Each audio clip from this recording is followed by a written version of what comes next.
آیت ہے بسم اللہ، اور یہ وہ آیت ہے کہ مسلمانوں نے اس آیت کو خوب دست و پنجہ نرم کیا ہے محققین نے، مفسرین نے، اور اس کے بعد ساری کوشش یہ رہی ہے کہ آیت کا رخ کہیں سے کہیں موڑ دیا، اور آیت کا ترجمہ جو ہے وہ یہ ہے کہ اصل دو ترجمے ہیں۔ ایک ترجمہ ان کا ہے جو متاثر ہیں مکتب اہل بیت علیہ السلام سے، اور ایک ترجمہ ان کا ہے کہ جو متعصب ہیں مکتب اہل بیت، اور دونوں ترجموں میں بنیادی فرق ہے، اس لیے کہ دونوں فکر میں بنیادی فرق ہے، دونوں نظریات میں بنیادی فرق ہے، اور وہ جو فرق ہے وہ سوچا سمجھا اور جانا بوجھا فرق ہے، اور ترجمہ خود بتاتا ہے کہ آیت کا مقام کیا ہے، اور آیت جن کی طرف اشارہ کر رہی ہے ان کی حیثیت یا ان کی شخصیت کیا ہے۔ آیت یہ ہے کہ انما یرید اللہ، بس یہی اللہ کا ارادہ ہے، انما یرید اللہ، بس یہی اللہ کا ارادہ ہے، لیذھب عنکم الرجس، لیذھب تاکہ لے جائے، عنکم یعنی تم سے، لیذھب عنکم یعنی لے جائے تم سے۔ جب بھی کہیں کے اوپر عنکم استعمال ہوتا ہے تو وہ دوری کے معنی میں ہوتا ہے، جیسے من راغب عن سنتی، ہر آدمی نکاح کے کارڈ پہ لکھتا ہے النکاح من سنتی، نکاح میری سنت ہے۔ من راغب جو مائل ہو جائے، مڑ جائے میری سنت سے، تو یہاں سب کہتے ہیں ان کے معنی کیا ہوتے ہیں؟ دور کے، یعنی جو میری سنت سے دور ہو جائے۔ اب یہی ترجمہ یہاں کیجئے، لیذھب لے جائے عنکم تم سے، دیکھیں لطف کرے گا تم توجہ کیجیے گا، لیذھب یعنی لے جائے تم سے، تب اس کا ترجمہ کیا ہے؟ یعنی دور کرے تم سے۔ صلوات پڑھتے محمد، لیذھب عنکم دور کرے تم سے، الرجس، الرجس یہ بھی بڑا عظیم معنی ہے یہ آیت، یعنی اپنے اندر سمندر لیے ہوئے۔ الف لام جو آتا ہے وہ دو کام میں آتا ہے، آپ ادھر بور تو نہیں ہو رہے؟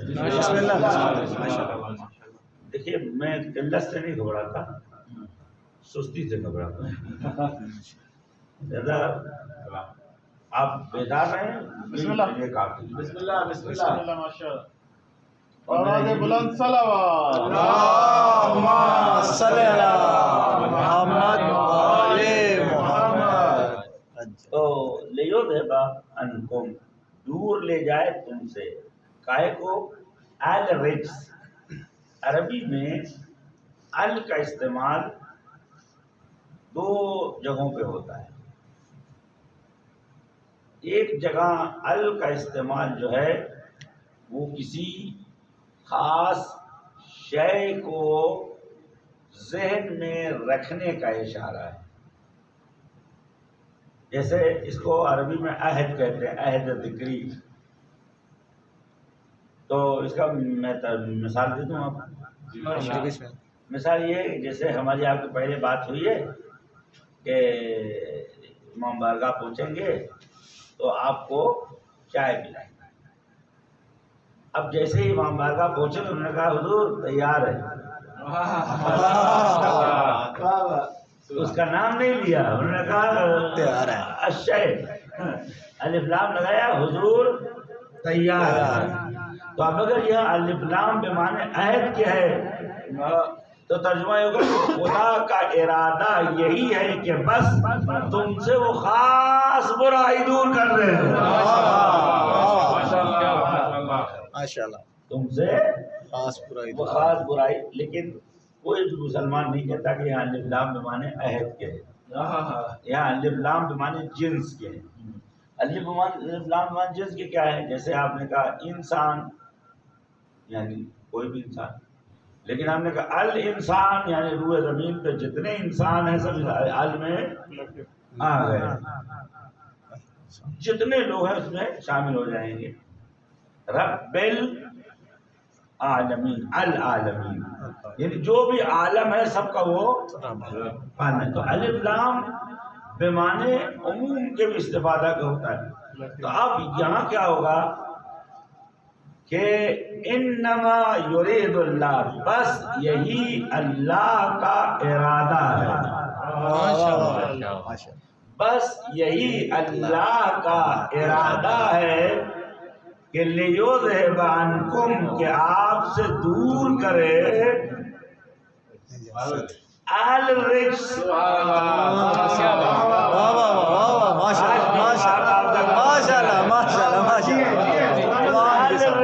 جو بھی رجس و پلیدی ہے.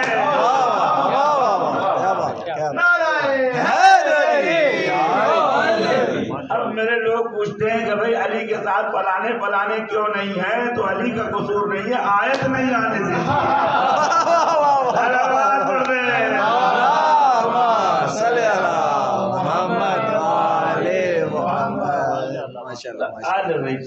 یعنی جو کوئی بھی رجس ہے اللہ نے اس کو اہل بیت سے دور کر دیا ہے. بے شک بے شک. اب تیسرا جملہ جو ہے وہ اہل البیت ہے. تو پہلے آیت کو اس کینوس میں دیکھیے, انشاءاللہ بعد میں ہم جب آئیں گے ویریفائی کرنے کے لیے, تطبیق کرنے کے لیے, تو دوسرے مرحلے میں بحث کریں گے. لیکن پہلے آیت کو ایک کینوس فارم میں دیکھیے, اس نظریے میں دیکھیے کہ اللہ کا بس یہی ارادہ ہے کہ تم سے ہر قسم اللہ یعنی خدا شاید ہے. خالی ترجمے میں بحث کرو تو 1 مہینہ لگے گا. سلوات پڑھتے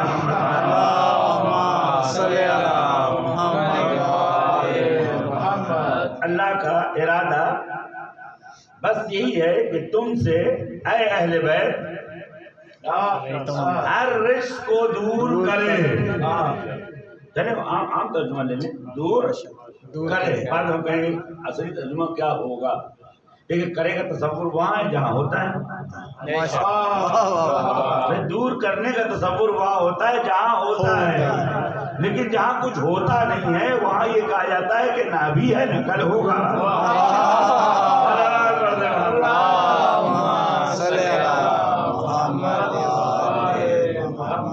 ایک اور صلوات پڑھ دیں محمد. اللہم صلی علی محمد وآل محمد. لیذہب عنکم الرجس. تو اب یہ بات واضح ہو گئی کہ اللہ کا. اچھا ظاہر سی بات ہے آپ قرآن پڑھتے ہیں تو غور بھی کیا کریں. بسم اللہ. بغیر غور کیے ہوئے قرآن پڑھنے سے امت گمراہ ہو جاتی ہے. بے شک بے شک بے شک. آج اگر مسلمان گمراہ اس لیے کہ قرآن تو پڑھتے ہیں غور نہیں کرتے. بہت بڑے قاری تھے, مرحوم ہو گئے, مصطفیٰ غلوش, مصر کے بہت بڑے قاری. وہ میرا بچپنا تھا, 14-15 سال 16 سال کا سن تھا. وہ قوم میں آئے ہوئے تھے اور انہوں نے قرآن کی تلاوت کی. تو اس آیت کی بھی تلاوت جو تلاوت کر کے ہٹے, بہت سے لوگوں نے بھیڑ لگایا, ہم بھی گئے ہاتھ میں ہاتھ ملانے. تو ہم نے کہا سر یہ جو آپ نے آیت پڑھا ہے کہ انما یرید اللہ لیذہب عنکم الرجس اہل البیت, اللہ کا ارادہ یہ ہے کہ تم اہل بیت سے ہر پلیدی اور عشق کو اللہ دور کرے. تو یہ اہل بیت کون ہے ذرا مجھے بتائیے. یہ جو بھی ہو مجھے اہل بیت نہیں کون ہے، لیکن جو بھی ہوگا اس ڈائنیسٹی میں ہوگا، اس صفت میں ہوگا کہ جو بھی اہل بیت ہوگا اس میں کوئی پلیدی اور برائی اور رجس نہیں ہوگا. تو اب وہ خاموش ہوگا اور کہا میں سوچ کے بتاؤں گا. اب سوچیے 80 سال کا قاری کہتا ہے میں سوچ کے، کاش یہ پہلے سوچ لیتے. جب چپ گئی کھیت تو پچھتاوے ہوون کا ہے.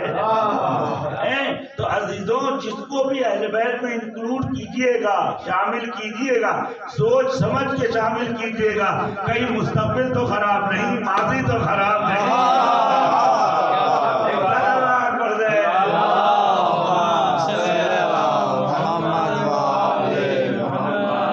جسے بھی اہل بیت میں شامل کیجئے گا سوچ سمجھ کے.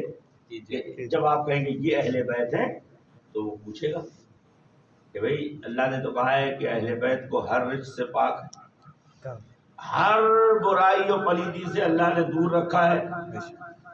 آپ جن کو آپ اہل بیت بتا رہے ہیں تو ان کے بارے میں آپ کو سوچ سمجھ کے گفتگو کرنی ہوگی، تب یہ آیت اس طرح بنے. لیکن جو لفظ ہے وہ ایک ایک لفظ اپنا معنی دینا چاہیے. ایسا قرآن میں ہمیں کوئی اضافی لفظ ملتا ہی نہیں. قرآن میں کوئی ایکسٹرا ورڈ یا لفظ یا حرف اللہ تعالیٰ ہے، کوئی فضول باتیں تو کرے گا نہیں. بے شک بے شک. اصلی والا اللہ وہ اللہ نہیں کہ جس کے ہاتھ پیر ہوتے ہیں. صلوات پڑھ دیں محمد محمد. حق تعالیٰ پر جب بات کرتا ہے تو فضول بات نہیں کرتا. کیا کہتا ہے؟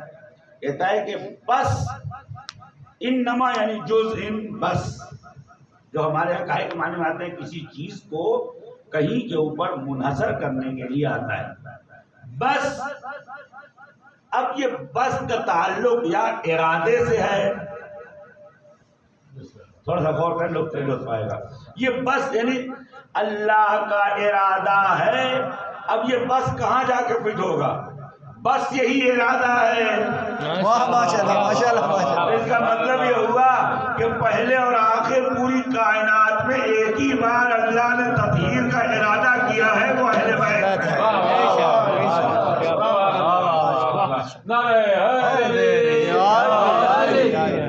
تو بس اللہ، اچھا یا بس کا تعلق اللہ سے ہے،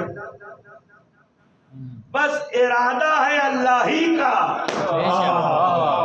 نہیں غور نہیں کیا آپ نے.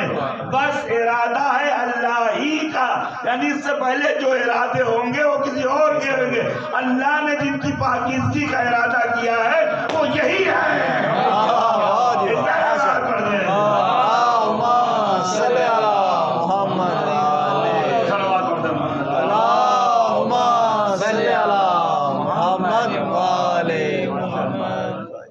تیسرا معنی جو ہوگا یا بس کا تعلق انکم سے ہوگا، یعنی تم یا انکم سے ہوگا تم. اب دیکھیں نا دو لفظ ہیں جو ایک ہی بدل، تم ہم، دو لفظ ایک ہی وزن پہ ہیں. اردو میں عربی میں تم اور ہم. تو اب یہ ہم بھی ایک جگہ استعمال کیا گیا ہے کہ پوچھا یا رب ومن تحت الکساء.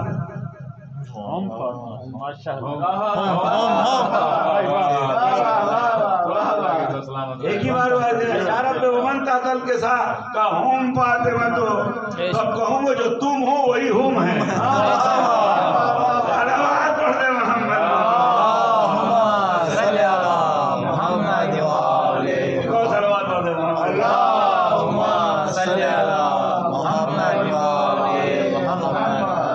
انکم کا ترجمہ تم ہے، تم ہم تم. تو اب اگر بس کا تعلق تم سے ہو یعنی انکم سے ہو تو معنی کیا بنے گا؟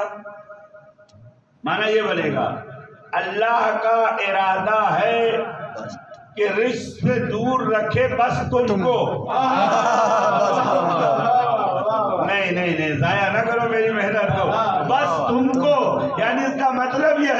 کہ یہی وہ خاندان ہے کہ فضیلت یہاں خیمہ زن ہے.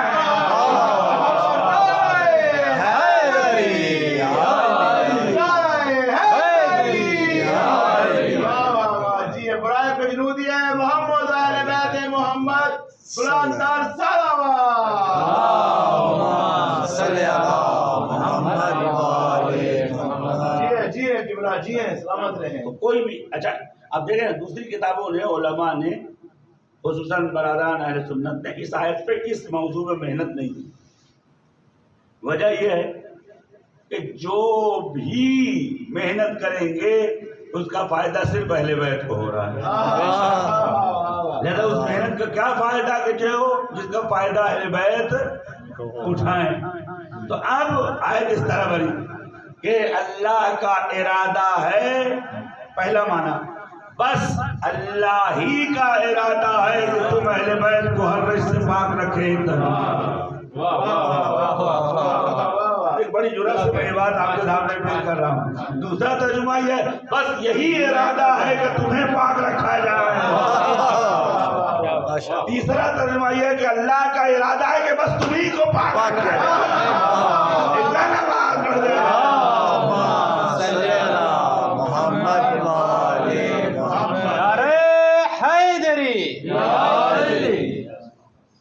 آپ دیکھ رہے ہیں یہ قرآن ہے، یہ کلام ہے، موجز بیان ہے. کوئی غلط آدمی سے فائدہ اٹھا ہی نہیں سکتا ہے. تو اب یہ ترجمہ ہوا. تو پہلا یہ لِيُذْهِبَ عَنْكُمُ الرِّجْسَ أَهْلَ الْبَيْتِ، اہل بیت آپ کو ہر رجس سے پاک رکھا جائے. اور اس کے بعد یہ لفظ ضرورت نہیں تھی وَيُطَهِّرَكُمْ تَطْهِيرًا. اس طریقے سے تمہیں پاک رکھا جائے کہ جس کو تطہیر کہا جائے. جو سادے انداز ترجمہ کرا اس طریقے سے پاک رکھا جائے کہ جس کو تطہیر کہا جائے. خدا کہنا کیا چاہتا کہ پاک ایسا رکھوں گا کہ نظر آئے گا کہ یہ پاک ہے. ڈھونڈنے کی ضرورت نہیں ہے، تحقیق کی ضرورت نہیں ہے، قرآن و آیات لے کے توڑنے کی ضرورت نہیں ہے. ان کے آئینے میں دیکھو گے کہیں تمہیں نجاست نہیں آئے گی، ذلت نظر نہیں آئے گی، کمی نظر نہیں آئے گی. یہ کرار ہوں گے دشمن فرار ہوگا، یہ غیرتدار ہوں گے دشمن بے غیرت ہوگا، یہ عزیز ہوں گے دشمن ذلیل ہوگا، یہ مولا ہوں گے دشمن جہلا ہوگا.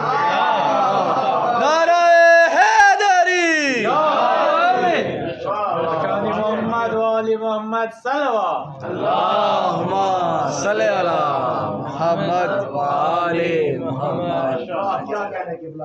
لِيُذْهِبَ عَنْكُمُ الرِّجْسَ أَهْلَ الْبَيْتِ وَيُطَهِّرَكُمْ تَطْهِيرًا. اس طریقے سے تمہیں پاک رکھے گا کہ جیسے پاک رکھنے کا حق ہے. تو عزیزو یہ ایک آیت نہیں ہے تطہیر کی، دو آیتیں تطہیر ہے.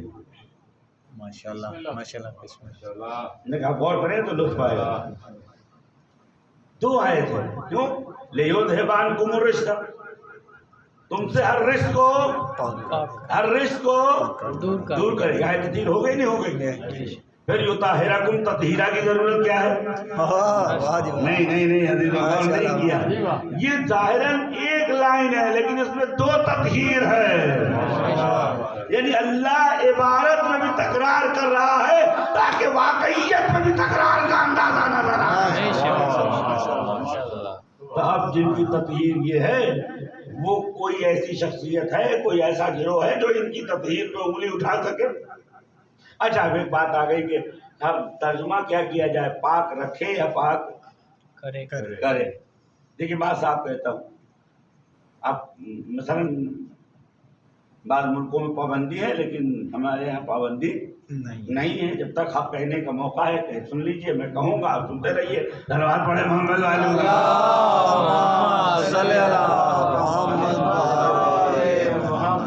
حق کہنے سے گریز نہیں کرنا چاہیے.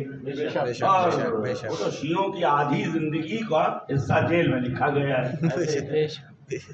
شیعوں کی آدھی زندگی کی حصہ کہاں لکھا گیا ہے؟ زندان میں لکھا گیا ہے. وہ بات الگ ہے کہ اور چوری کر کے جاتے ہیں